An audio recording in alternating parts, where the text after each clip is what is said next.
이슈 포커스 시간입니다. 부산의 역사를 시대별로 만날 수 있는 특별전이 부산박물관에서 진행 중입니다. 이번 전시를 통해 우리 지역이 어떻게 발전해야 하는지 알 수 있다고 하는데요.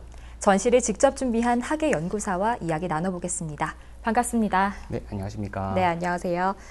이 특별전 제목이 부산의 뿌리 동래입니다. 이 동래의 역사가 곧 부산의 역사라고도 해석될 수 있을 것 같은데요. 이번 전시 어떻게 기획하게 되셨나요?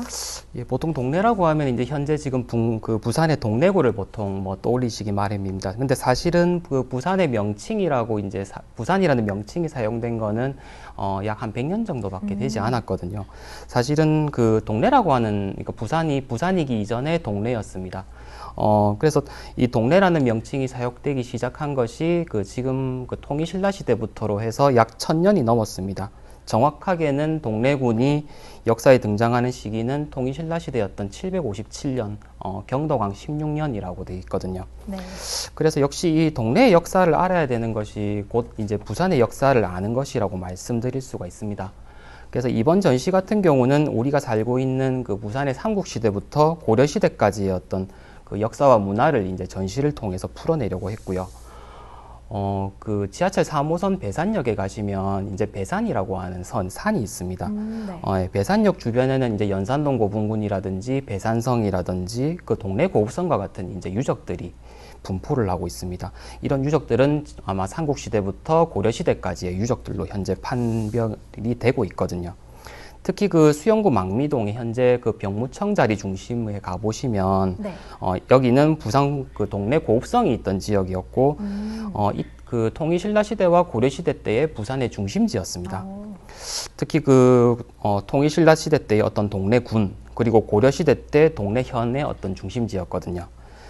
그래서 부산의 그 고대와 어떤 중세의 역사를 이 동래의 변천 과정, 동래의 변천 과정이라고 한다면 역시 동래 어떤 명칭의 변화라든지 아니면 지금의 부산이라고 하는 그 동래의 어떤 영역의 문제 아니면 이제 이 부산의 그러니까 동래의 어떤 그 위상과 역할에 대한 아마 이런 것들을 좀 통해서 살펴보고자 했던 전시이기 때문에 이 동래라는 글자를 조금 잘 쫓아다니시다 보면 조금 더 흥미있는 전시 관람이 될 거라고 생각합니다.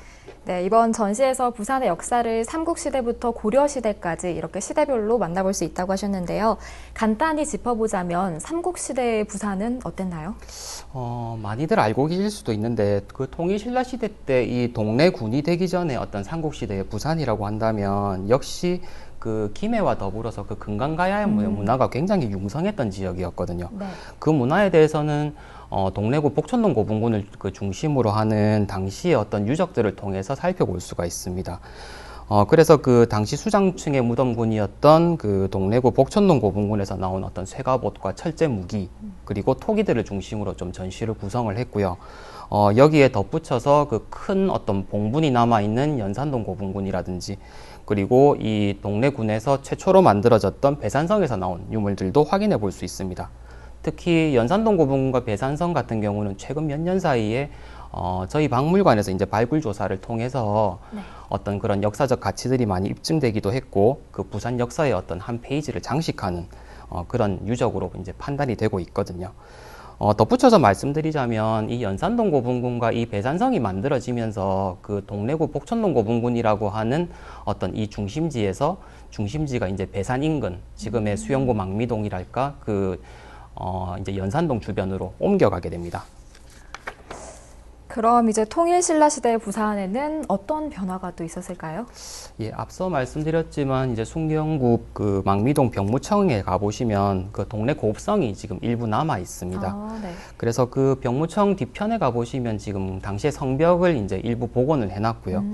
그리고 이제 발굴 조사 이후에 이제 이전 복원이 되어 있는 이제 당시의 그 우물도 2기를 보실 수가 있습니다.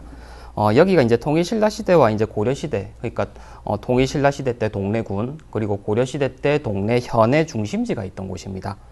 그래서 저희 전시 2부의 제목이 동래군 기장현과 동평현을 거느리다인데요. 이때 당시 동래군이 관할하는 지역은 아주 정확하지는 않지만 지금의 부산광역시를 놓고 봤을 때 강서구와 북구를 제외한 부산과 기장 전역을 포함하는 아마 지역이었다라고 생각이 듭니다. 이부 같은 경우는 당시 사람들이 쓰던 어떤 생활 용기라든지 그리고 나무로 만든 두레박과 같은 유물을 보실 수가 있습니다.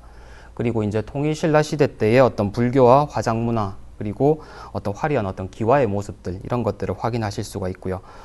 그리고 이제 그 뒤쪽에도 보이고 있습니다만은 저희 전시 유물 중에서 그 기장 장안에서 최근에 출토된 그 귀면화라고 하는 도깨비 모양 이제 기와가 있습니다. 네. 일반적으로 알려진 것과 달리 굉장히 좀 친근하고 좀 귀여운 얼굴을 하고 있거든요. 예, 꼭 전시실에서 확인해 보시면 좋겠습니다. 네. 또 고려 시대에는 부산이 초기와 중기 부산의 가치가 또 달랐다고 들었습니다. 어떤 점이 차이가 좀 있던가요? 그 이제 수도가 이제 개경으로 정해지면서 이제 부산은 이제 좀 굉장히 좀 이제 좀 지방으로 좀 전락을 많이 하게 되거든요. 그래서 이제 고려 시대 초만 하더라도 당시 부산이라고 하는 이 동래 현 지역은 중앙에서 직접적으로 이렇게 지방관이 파견되지 않는 이제 속현으로 전락하게 됩니다. 그리고 고려 중기가 되어서야지만 이제 그 지방관이 직접적으로 파견이 되는 주현으로 승격을 하게 되거든요. 이 과정에서 이제 부산에서 활동했던 이제 대표적인 이제 호족 세력으로서 동래 정씨 가문이 있습니다. 이들은 이제 중앙에 진출을 한다든지 아니면 지방에서 향리로 이제 활동을 하면서 이 지방의 중심 세력으로서 이제 활동을 하게 되거든요. 네. 이제 많이들 아시는 그 고려 가요로서 이제 정과정곡이 있습니다. 이 정과정곡을 지은 정서라는 사람이 이제 대표적인 동래 정씨거든요. 그래서 저희 유물 중에 이제 정해랄까 아니면 정자혁이라고 하는 이제 이름이 새겨진 기와들이 있습니다. 이들이 이제 기록에는 등장하지 않지만 이제 아마도 이제 그 고려시대 때 동래 정씨로 이제 추정이 되고 이런 그 동래 정씨의 어떤 이름들이 새겨진 그 유물이 이제 직접 이제 확인할 수 있다는 점에서 이제 굉장히 좀 흥미로운 자료라고 생각이 들고요. 3부에서는 이제 이러한 동래 정씨와 그리고 화려했던 그 호족 문화를 좀 단편적으로 보여줄 수 있는 어떤 다양한 청자들이랄까. 그리고 역시 이제 불교 국가이자 이제 호국 불교를 삼았던 고려의 어떤 불교 문화를 단적으로 보여줄 수 있는 불교 연구들을 감상하실 수가 있습니다. 네. 이 끝으로 이번 전시 진행하시면서 우리 부산 시민 여러분께도 전할 말씀이 있다면 한 말씀 해주시죠. 이 한국사도 사실 조금 뭐 쉽지는 않고요. 뭐 네. 조금 큰 틀 안에서 특히 이제 우리가 살고 있는 이런 지역의 역사들을 사실은 뭐 책을 통해서나 이렇게 알기는 쉽지가 않습니다. 그리고 책 속의 지식만으로는 역시 좀 딱딱하고 좀 재미없기 마련이거든요. 그래서 좀 그 이번 전시를 통해서 그런 어떤 유물이라든지 어떤 영상을 통해서 조금 관람을 해보시면 저희 부산의 어떤 고대와 중세 시대를 조금 이해하시는데 좀 좋은 기회가 될 거라고 생각합니다. 네, 아무래도 우리가 지금 살고 있는 이곳의 아주 예전 모습이라서 또 많은 시민분들이 흥미롭게 또 부산의 역사를 살펴볼 수 있지 않을까 싶습니다.